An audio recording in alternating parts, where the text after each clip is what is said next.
آج کی ویڈیو میں ہم بات کریں گے نپولین کے بارے میں۔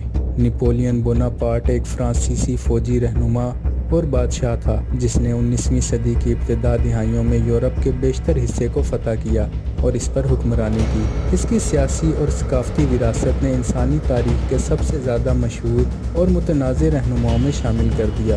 نپولین کا جنم جزیرہ کورسیکا میں ہوا تھا اور اس نے فرانسیسی انقلاب کے دوران فوج میں تیزی سے ترقی کی۔ باوجود اس کے کہ اس کا جسمانی سراسر متاثر کن نہیں تھا، 1796 میں اس نے آسٹریا کے خلاف اپنی پہلی فوجی مہم کا آغاز کیا جس میں وہ کامیاب رہا اور اسے معاہدہ کمپو فارم پر دستخط کرنے پر مجبور کر دیا، جس کے نتیجے میں فرانس کو علاقائی فوائد حاصل ہوئے۔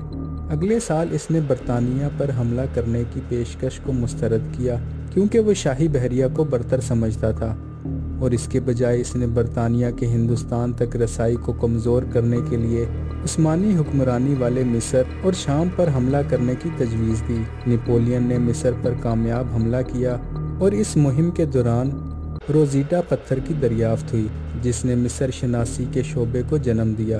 تاہم یہ مہم شکست میں بدل گئی جب برطانیہ بحریہ نے دریائے نیل کی لڑائی میں فرانسیسی بحری بیڑے کو تقریباً تباہ کر دیا۔ فرانس میں عدم استحکام کی خبر سن کر ہمیشہ کی طرح پرعزم اور چال باز نپولین نے مصر میں اپنی فوج کو چھوڑ دیا اور فرانسیسی انقلاب کی منصوبہ بندی کے لیے واپس لوٹ آیا۔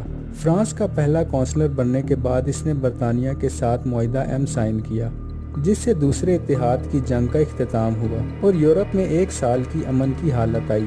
اگلے سال اس نے فرانس کی زمین کا تھوڑا سا حصہ امریکہ کو بیچ دیا تاکہ جنگوں کے لیے فنڈز حاصل کیے جا سکیں، اور 1804 میں اس نے فرانس میں خود کو بادشاہ بننے کے لیے ایک شاندار تقریب میں تاج پہن لیا۔ اس کے بعد سے لے کر نپولین کی سلطنت کے خاتمے تک فرانس نے نپولین کی جنگوں میں حصہ لیا جو مختلف یورپی قوموں کے اتحاد کے ساتھ لڑائیاں تھیں، جس میں بیشتر کو برطانیہ کی قیادت یا مالی مدد حاصل تھی۔ 1805 میں نپولین نے تیسری اتحادی جنگ میں کامیابی حاصل کی اور آسٹریلیا کے جنگ میں آسٹریا اور روسیوں کو شکست دے کر اپنی ایک عظیم فتح حاصل کی۔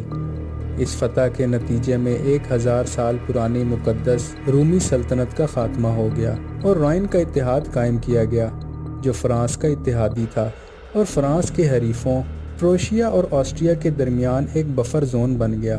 1806 میں نپولین نے برطانیہ کے خلاف اقتصادی جنگ شروع کی اور اسی سال فرانس نے چوتھے اتحاد کو شکست دی، پروشیا کو ہرایا اور پھر مشرقی یورپ میں دریائے فریڈلینڈ کی لڑائی میں روسیوں کو تباہ کیا، جس کے بعد انہیں ایک مشکل معاہدے پر دستخط کرنے پر مجبور کیا گیا۔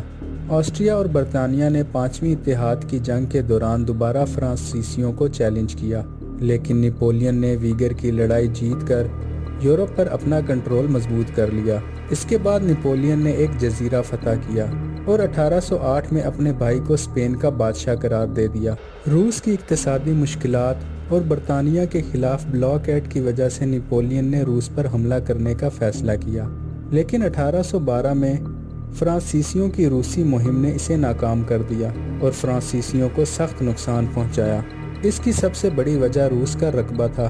دونوں طرف بھاری جانی نقصان کے بعد فرانسیسی فوج ماسکو تک پہنچی، لیکن شہر خالی اور ویران تھا۔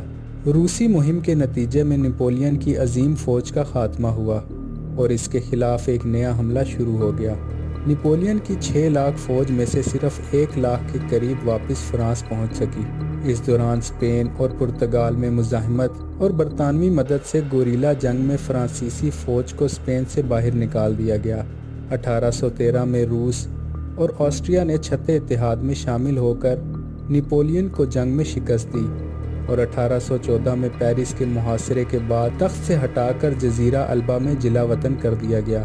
کم سے کم 1 سال کی جلا وطنی کے بعد نپولین نے جزیرہ البا سے فرار ہو کر دوبارہ فرانس کا کنٹرول حاصل کیا۔ اس کی نئی فوج نے لڈنی کی لڑائی میں پروشیا کو شکست دی، لیکن 2 دن بعد برطانیہ نے پروشیا کی مدد کی اور اسے والٹر کی لڑائی میں شکست دی اور اسے دوبارہ جلا وطن کر دیا گیا۔ اس بار اسے ہیلینا کے جزیرے پر جلا وطن کیا گیا جہاں اس نے 51 سال کی عمر میں معدے کے کینسر سے وفات پائی۔ دوستو، اس کی فوجی ذہانت اور فرانسیسی سلطنت کی توسیع کے علاوہ نپولین کے متعدد اصلاحات نے فرانس اور مغربی یورپ کے اداروں پر گہرا اثر چھوڑا۔ اس نے جو خیالات اپنائے ان میں قانون کے سامنے برابری، جائیداد کے حقوق، مذہبی رواداری اور تعلیم شامل ہے۔ تاہم اس کے منفی پہلو بھی تھے، جیسے خواتین کے حقوق کا خاتمہ، فرانسیسی کالونیوں میں غلامی کی بحالی اور نپولین کا خود کو ایک بادشاہ کے طور پر تاج پوشی کرنا، جس سے فرانسیسی انقلاب کا کچھ حصہ الٹ کر رہ گیا۔ مزید ویڈیوز کے لیے چینل کو سبسکرائب کریں۔